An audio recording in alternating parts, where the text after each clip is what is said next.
to have our very special guest, Skye Stewart, join us live this morning. Good morning, Skye. How are you? Good morning. I'm doing well. Excited to be here. Woo!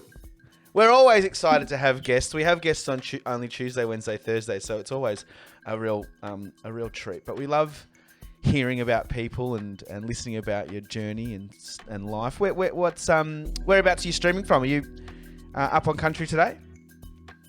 I am. I'm up on country, so I'm on Magaya country, so in Mallee, Victoria. The sun is out today. It's going to be like a beautiful, perfect 24 degrees. Spoil it. Unreal. Oh, very nice, very nice. So what do you do? How are you involved in, I guess, stillbirth? I'm struggling to kind of really encapsulate it in a couple of words, but tell us how you are connected to what we're talking about today.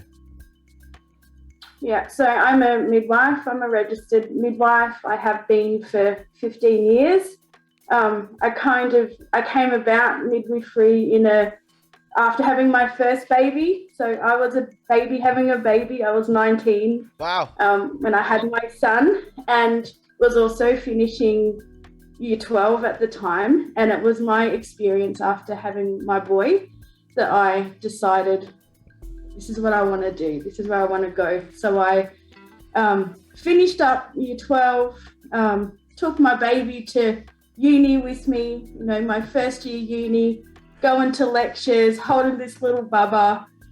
So he was really, my driving force in getting into midwifery and, taking it to where I am today. So, midwife for 15 years, but currently have a role at Red Nose Australia as a special projects officer. So I kind of am looking at resource development and programs that will be able to suit Aboriginal communities. And have very recently got a fellowship with the Centre of Research Excellence in Stillbirth, which I'm still on cloud nine about because that's just a very, very new development in my life. So good. Is that something? Oh, that's great. That's great. It's so good to hear of new things happening, and we can sometimes feel like we're all a bit stagnant through these last 2 years, but some wonderful things are blooming, and that's really exciting for you. What was a moment that drew you to the very real nature that Indigenous communities face within pregnancy and stillborn loss? Yeah, I think, it's sometimes tricky to tell people, what's your passion? And you go, oh, my passion is, looking into stillbirth prevention, bereavement care, and safe sleeping for Aboriginal families, because they're all really big, they're big topics, right? Yeah. And, there's sorry business involved, and it can be really, really difficult. I think there's probably two reasons why it really got to my heart, and one was my mama, her first bub, when she was pregnant, lost her baby due to domestic violence, and the second was a close friend of mine, a sister of mine, lost her baby boy, Montana, this year when she was 34 weeks pregnant. So having those two stories in my family and having sorry business around that being around made me go, this is where I need to direct my energy. This is what I feel like as an Aboriginal woman and midwife. This is where my expertise is. This is where this is my role. I feel like this is my cultural role and responsibility, is to be in this space. You talk about sorry business. I've experienced being around sorry business, not just in Victoria, but more so up remote communities where it's really accentuated, and you can see it. Naturally, when you go up to those communities, it's mostly First Nations communities, so you get to really experience how it all works. How does sorry business? How can that be incorporated? What's the power of sorry business? Let's start with that, and what things are really good that Western society, and particularly maybe even in hospitals or the process of a Western way, What could they learn from First Nations sorry business? Or I think, sorry business is such a core component of who we are as Aboriginal people. And, I like to tell people that our culture is our protective factor. Birth is our first ceremony, death is our last ceremony. And I think if there's a way that we're able to have something implemented within systems that our mob access, then we'll really be able to get to the core and heart of who we are. So, for me, when I think of sorry business and what that's looked like for me in my community is when someone has died, we all come together. You see us for days, mob for days. You see us, we all come together. We all come to a central point, a central house, and we all grieve together. And I think one thing that is lacking in Western culture is grief is so isolated and lonely. And I feel with Aboriginal communities, grief is togetherness and grief is connectedness. And I feel that is essential and pivotal to healing because, healing from grief, healing from a baby dying, as parents, we never, ever, ever think that we're going to bury our babies. And I think the most important thing is knowing that in healing and in grief that can come about by being connected. And for, a Western culture that is often so fragmented and isolated, there's no room for healing when you have to do it alone. Yeah, I mean, I've tried to sometimes even get interviews, and they've all lined up, and then all of a sudden it's sorry business. It happens too often, and everything gets cancelled. It's quite just a little indicator of how serious it is to the community when there is loss. To everything stops.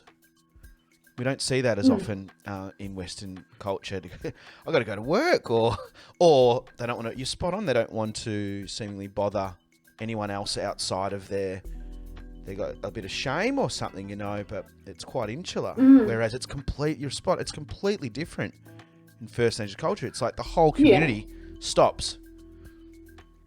Yeah, that's right. And it really kind of it highlights that connectedness of. If this baby dies, of course, the mother and the father are in grief, but so is the community because what we've lost is a future elder. So I always think of our babies are our future elders, and one day they're going to be the ones that everyone's looking up to because they've got all the knowledge, they've got all the stories. And when I think we're losing a future elder every time one of our babies is born sleeping, or every time one of our babies dies within, in a sleeping accident, and knowing that, I think brings the community together because we're mourning that baby, we're mourning that future elder, and it's not just mum and dad, it's aunties, it's nan, uncles, it's cousins, it's everyone is mourning that baby because it's mourning that connection of who we are. It's like our songline's broken, right? Because this baby's gone. Joining the dots for people at home and certainly even myself, you've been in this space a lot longer than most of us, probably, certainly in the First Nation space. For perinatal, is that how you say it? Perinatal or perinatal?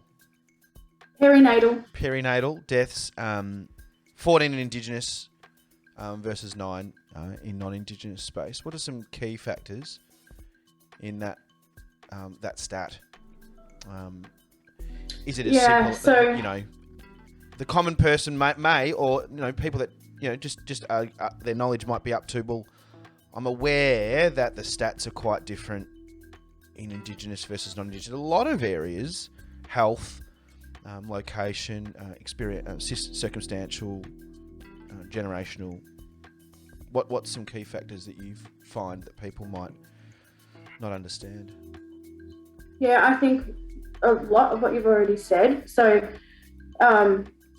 stillbirth and perinatal death, neonatal death in these babies is increasing. So the latest report that came out this year showed that the number of Aboriginal babies that are dying during pregnancy, labour, or in infancy is increasing, which means that it's the health gap between Indigenous people and non-Indigenous people is widening, so it's not closing, and that's distressing. Knowing that it's 2021 and we've got all the medical technology in the world, and our babies are still dying at a higher rate than non-Indigenous babies. Why? There can a lot of different reasons. Many of them underlying. So it can be things like access. So sometimes access to care can be a big problem. And so whether that's access to care because it's remote, because families are living remotely, or it could be lack of access to care because the family could be terrified that if they enter a hospital system that isn't really built for Aboriginal people, that they could be, inflicted with racism, or they could be worried that if they come into the hospital that the midwife or doctor, might report them to public protection. And so there's so many layers of why people don't access care, and it's not that they don't want to. They might not have transport. They might not have anyone to look after their kids. Like, there's so many reasons why. Not all stillbirths are preventable, but some are. And some of the reasons that can help with that is to access antenatal care. So that's just care when you're pregnant. So attending your pregnancy appointments. A great model of care is called a caseload midwifery. So it's continuity of care. So it's when you've got, one midwife or a small team of midwives that look after you, because when that happens, you start to build a relationship with them, you start to trust them. You're more likely to come to your appointments because you know that your midwife's got your back, and your midwife will advocate for you if you have to have a referral to see, a doctor or a specialist if you've got underlying health conditions. But that particular model of care is a model of care that, we call it the gold standard in healthcare, because it means that having that connection, so it's connection and trust. When you have that with your midwife, you're going to come to your appointments. You're going to call your midwife whenever you need anything. You know that she's got your back. You know that it's also the first 6 weeks after birth that she's able to come to your home and help you if you need help with breastfeeding or like weighing baby or anything that you need. So the rates, I think that's quite a big factor in it, is just access to culturally safe care. So you can have great clinical care, but if the cultural aspect of that care isn't there for a woman or a family, then that's going to break that trust cycle. So you need to have good specialist clinical care, and you need to have culturally safe care as well. You can't have one without the other. Is it as simple? No, it's so silly question, Troy. Is it? But could it be as simple as having a person at the front of every hospital that is an Indigenous person, maybe not a midwife, but a welcome, imagine an elder sitting at the front there. I know. A woman elder just parked at the front going, and even welcoming everyone, but just, directing and loving and going, good morning, who's your mob? Awesome, and saying hello. It would be, we do it at nightclubs, for goodness sakes, like we have a welcome person to make sure everyone gets... I know, I can totally see that. Well. I can totally see... Yeah, I can see an old aunt sitting there with a cup of tea. There's people coming in. Come in. I can see that. I'm a visual person. I can totally see that. It'd be wonderful. There are some models of care out there that are one that I've actually been quite involved in. It's a modified caseload model of care called the Koori Maternity Service, and there's 14 of them across the state of Victoria. And so they work by they're all in ACOs, so they're in Aboriginal community controlled organisations, and there's some that are based in hospitals. And what happens within that model of care is there's a midwife and an Aboriginal health worker. So there's not very many Aboriginal midwives around. We'll get there. That's my dream. A lot of Aboriginal midwives to come into the forefront. But within this model of care for the crew maternity services, so they've got a midwife and they've got an Aboriginal health worker, and they work in collaboration. So every appointment, the woman will go, can go with her family, they'll rock up and they'll have their midwife, and then they'll have the cultural safety aspect of it as well. And it's just such a, it makes the difference. That and having an Arnie out the front of the hospital, I think you're onto something there. Oh, isn't it the best when you go to events and stuff and you get an auntie, an elder, an aunt come up to you and say hello? It's the most encouraging. Yeah, it's the best thing. You don't even know them half the time. So you're like, oh, hey, and they're like, I had one when I went and got my vax the other day, and an aunt come up to me and just walked over and shook my hand. You know where to go, Neff? I'm like, I don't even know who you are. He had his hat over his head, and I just felt like secured, and I was in the right spot. And yeah, it's everything, isn't it? It's really grounding. And I think another thing, when I was a midwife some years back, we had some of the aunties knit little beanies for the babies. So, sure. The aunties would come into the office with their little knitting needles, and they would just, make up these little beanies that had like the Aboriginal flag colours, Torres Strait Island flag colours, like for these little beanies. So whenever a little bubble was born, we gave them like a little pack. And so they had a pack that had like a little blanket and a little beanie that, one of the nanas had knit, which was really great for some of the families that would come through and weren't originally from Victoria, or that didn't have much connection to their culture or their mob, and to have something kind of tangible to go, oh yeah, this is cool. Like, I feel connected because an auntie's done this for my baba.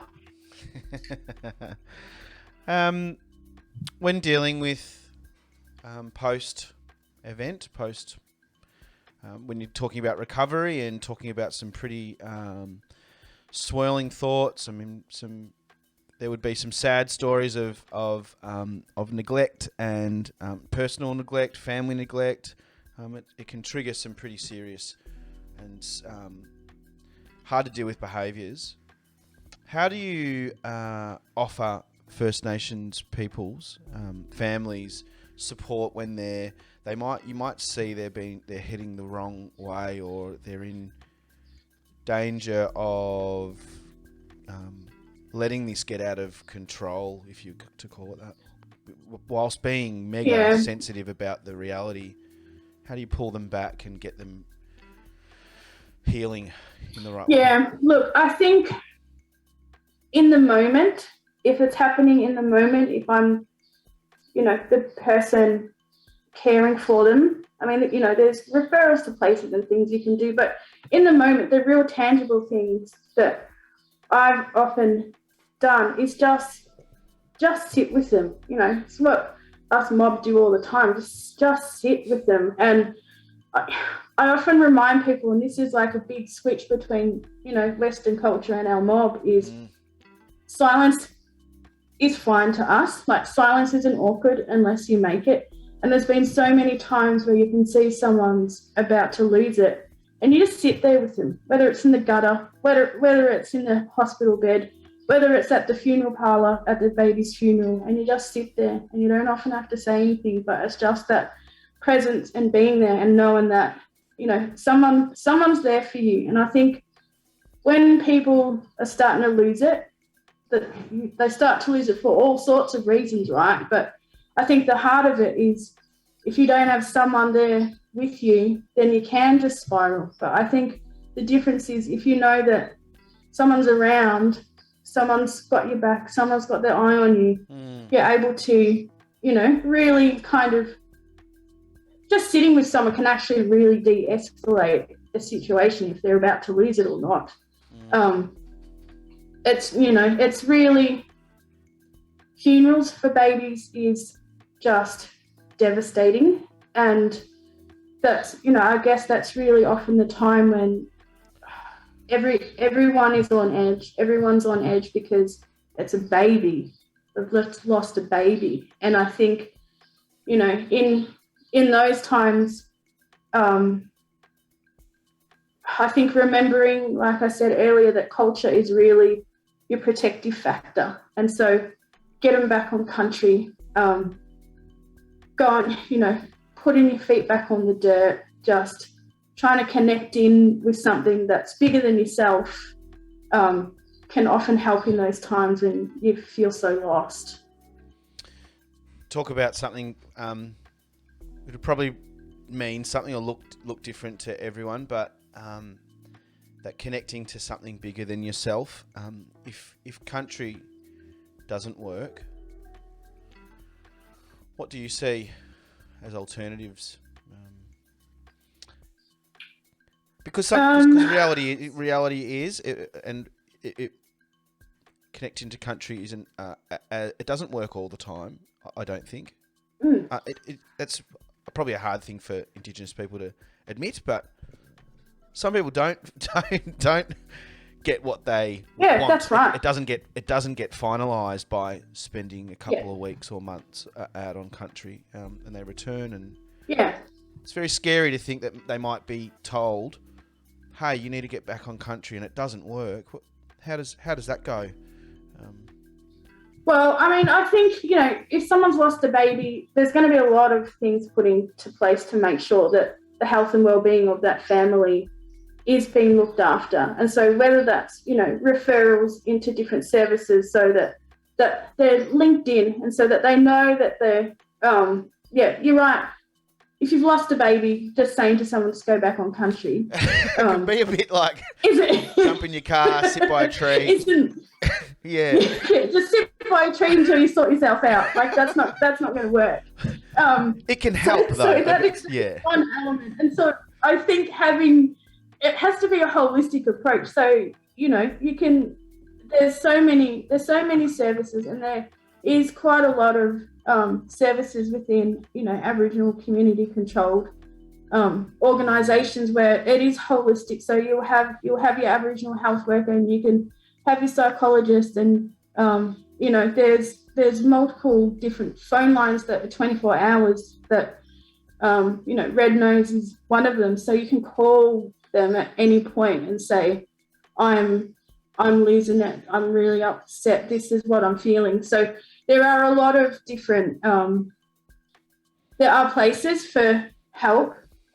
My dream would be to have a stream that's, within an organisation, but that is Aboriginal led for Aboriginal people, because there isn't that much in terms of bereavement care.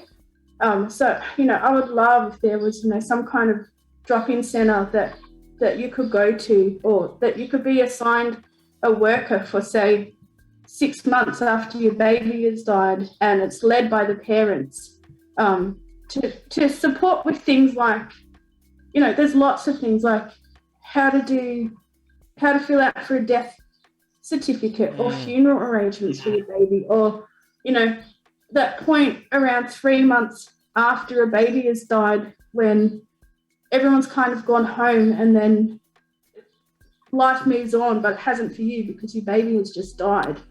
To have an assigned worker that is with you for 6 months, so you can, when you hit that kind of 3 month slump of going, everyone's gone, my baby's still gone, I'm not getting any better, that you've got someone who can pop in around, just have a cup of tea, or who can pop in around, pick you up, take you to, a medical appointment or a psychologist or something like that. So that's my dream. Watch this space. We'll see what happens in a few years. I always think very highly of people that work in a trauma-related space ongoing. My lovely wife worked for VACA for years in child protection and just saw some incredibly tough, gripping situations ongoingly. So I just commend you and thank you for doing the work that you do, because it's not easy, and it's unbelievable. It's unbelievable what you do, to be honest. Midwifery. I've got a friend who's a midwife who threw something on the chat. A non-Indigenous friend of mine, but she's really interested in and we had her on here, and we did talk about a little bit about this, about the Indigenous space, because I wanted to find out how the hospital that she works at goes about things. But she actually has asked, are there any specific things that she can do when caring for an Indigenous woman or women going through these difficult times? I think the most important thing is, well, obviously to take the family's lead, because, you know, we're all different, even as mob, and something that really, really works for me might not work for the next person. Ask, I think, listen, ask questions in a gentle, meaningful way. Do you think we get that and wrong? just stay open, I guess. Do you think we get that wrong? You say ask and listen, but do you think we've got a problem with the word fix? We tend to do fix, then ask, then listen. Yeah, and it's fix, ask, yeah, listen. It's yeah, you're right. Yeah, and I feel, you know, this is something I often speak at conferences, and the question that's often asked is, how do we create like a culturally safe like consultation or appointment with the family? And it's a great question, but I always find myself saying the same things, which is like listen,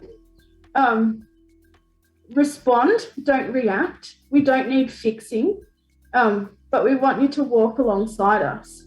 And I think, you know, it's really just the key elements of being human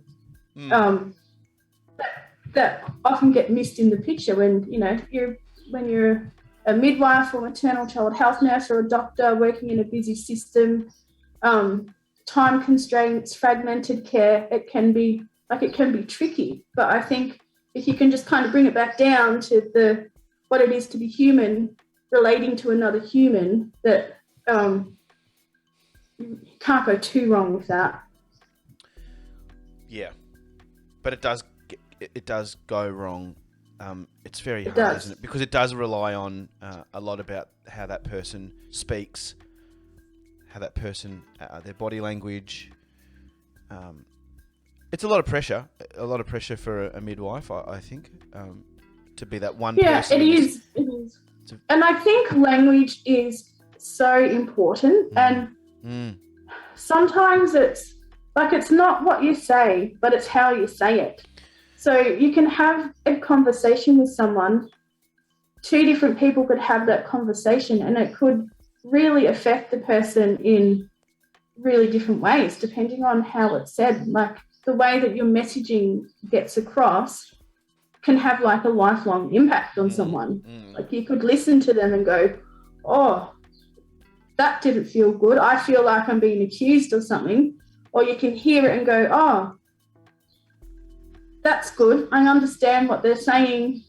I can now, you know, take that information and use it in different ways, because it's not what you say, but the way that you say it to someone. Yeah, and doing a little bit of research before you jumped on, there's on the health.gov has a Aboriginal and Torres Strait Islander pregnancy panel in their website, and one of the things it did say was providing woman-centered care, and it just says older Aboriginal woman from remote community as the person who said it. I love it. It's like, I don't know what her name was, but she says, and it doesn't seem out of place, have a good chat with them, you know, gain their trust, make them feel secure. Words, the way you talk to them means a lot, especially the young ones, and that's because that's what they're actually looking for that. Those elderly like words, like securing words. It's really cool. I've got a great question here. This person who knocks the questions out of the park.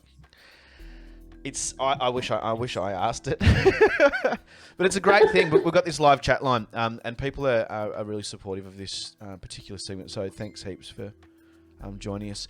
Fizz asks, my friend who lost 4 babies has many photos of their angel boys that they hold dear and helps them continue on their journey. He understands imagery of First Nations people who have passed is a sensitive issue. Is photography and pictures still used to support that connection to their baby? It can be. And again, that's, it really is up to each family. And I know for me, when I've supported a family, if they've had a stillbirth, we'll just ask them, because we often make little memory packs where we can do like little footprints, little ink footprints of their baby, and, clothes that they wore, anything like that. And we'll often say, do you want photos of your baby? And then the family can say if they want them or not. And yeah, it's a really individual thing. And I know a lot of mob who won't have photos or even say their baby's name. They'll just refer to baby as Bub. And then again, there's many families who you walk in their home and you just see the little angel babies like all up on the wall. So really, really varies. And yeah, it's whatever you feel helps you and holds you and helps you remember your baby is the best thing. So yeah. Thanks heaps. We've got some more comments. Thanks, Skye. Asking and being willing to really listen is so important. Relationship-based support is a beautiful idea, Skye. Tell us a little bit about the fellowship. Well, you seem so stoked about it. I really want to dig into here and I'm celebrate so stoked about it. I never thought about doing my PhD or fellowship or anything like that before, like ever, until a month ago, when 2 women who I really respect, they're both Aboriginal professors, said to me in 2 separate conversations, "Hey, Skye, have you ever thought about doing your PhD or fellowship?" And I'm like, no, I don't think I've got the brain for that anymore. And then anyway, one of them sent me an application form and said, just have a look. And so I thought, I'll have a look, and started filling it out. So I'll just start filling it out. We'll see. And then I cried halfway through because I couldn't fill the form out properly. And I thought, if I can't fill out an application form for a fellowship, I'm not going to be able to do a fellowship. Screwed up the piece of paper, put it in the bin, a little bit childish, but then told my friend that I'm not doing it. It's literally in the bin. Don't know why I thought that this was a good idea. And anyway, after further encouragement, I picked up where I left off, filled out the application form, and got someone to look over it for me before I submitted it, because the area that I wanted to focus on is bereavement care. So looking at what we can do to support Aboriginal communities in the time of bereavement. And so I showed a few people what I had wrote, and they all said, "Oh, that's amazing. I literally wouldn't change a word. Make sure you submit it." So I submitted this form, and yeah, a few weeks later, got the letter in my mailbox saying that I was a successful applicant. And so I start there as a research fellow. I called my mum and I'm like, "Mum, I'm going to be Dr. Skye." I love it. Yeah. She's like, "Oh, what?" She's like, "Oh, I'm going to call you." She said, "I'm going to call you Dr. Bubs." She always calls me Bubs. I'm like, "Oh, Dr. Bubs." That sits well too.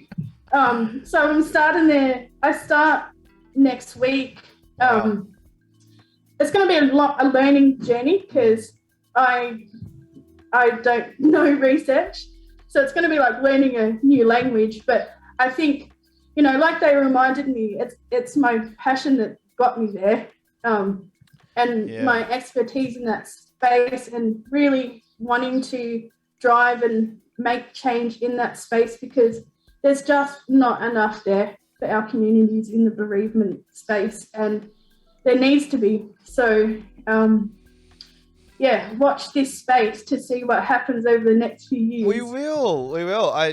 I can see how passionate you are, and you've certainly got just some people just fit, and you're really thankful that they're in that space. And we're thankful that you're in this space, although it might be alone and isolating.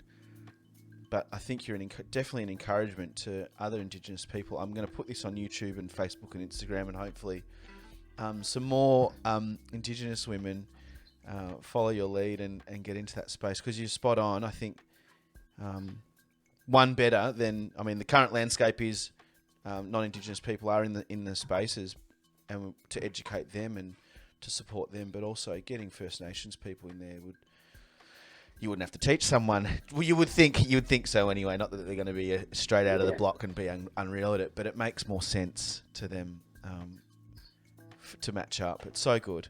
Thanks so much for your time, Skye. I know it can be hard getting up this early and face to face with someone that you haven't really met, that you don't know at least you know what you're talking about. Oh, it's all right. It's been fun, and also I often have a disclaimer before I do anything, because I've got 3 kids at home, 2 who are autistic, 2 cats, a magpie, and 2 stumpy-tailed lizards. And so there's always like something going on. And other than when I first logged on and the cat jumped up, no one has like come in. What's going on? So I don't know. They better not be asleep still, because I've got to go to school soon. Yeah, no one up at 8:12. That is actually unheard of. Yeah, they're usually not that quiet. Maybe they're taking advantage because they know that you're taking it. Oh, so good. Mum can't get off. Do you know what? We're going to let you go so you can put on your mum hat and get your house active. I really appreciate you coming on, Skye, in a particular week that is really important to us to learn, and I think we've all learnt something from your time. So I really appreciate you coming on at such last minute too. Awesome. Yeah. Thank you. Have a great week, and here. I'll check in with you about your fellowship in a couple of weeks and make sure you're still there. Yeah. Yeah, sounds great. Nice All one. right, thank you. Thank you.